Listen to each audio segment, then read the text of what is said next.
কুড়িগ্রামে উজানের ঢল ও ভারী বর্ষণে গত এক সপ্তাহে নদ-নদীর পানি বৃদ্ধি পেয়ে বন্যা পরিস্থিতির সৃষ্টি হয়। এতে তিস্তা, ধরলা ও দুধকুমার নদের পাড়ের নিম্নাঞ্চল ও চরাঞ্চলের কৃষকদের ফসল তলিয়ে ক্ষতিগ্রস্ত হয়েছে। তবে আউশ, আমনের বীজতলা সহ অন্যান্য ফসলের ক্ষতির আশঙ্কায় চাষিরা। কুড়িগ্রাম থেকে খন্দকার ইকরামুল হক সম্রাটের তথ্যছবিতে জানাচ্ছেন ইমরুল কায়েস। উজানের ঢল ও ভারী বৃষ্টিতে প্লাবিত হয় কুড়িগ্রামের বিভিন্ন নদ-নদী।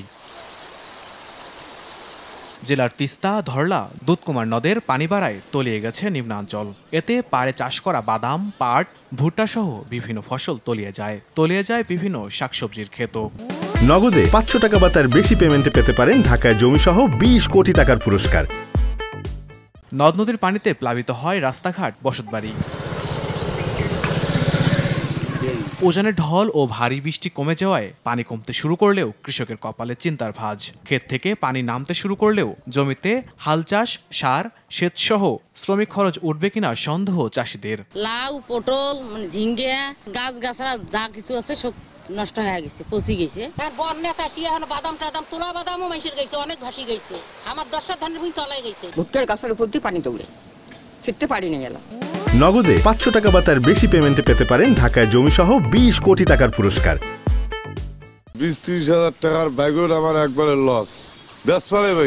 নদ নদীর পানি পুরোপুরি নেমে গেলে ফসলের ক্ষতির তেমন সম্ভাবনা নেই বলছেন এই কর্মকর্তা। দণ্ডমান যে ফসল রয়েছে, বিশেষ করে আউশ ধান, রোপামন, বীজতলা, পাট এবং বিভিন্ন ধরনের শাকসবজি এটি নিমজ্জিত হয়।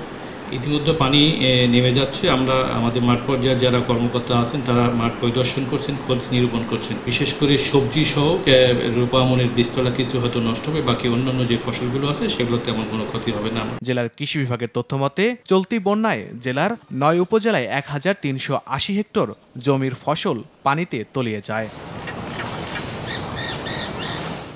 ইমরুল কায়েস, RTV।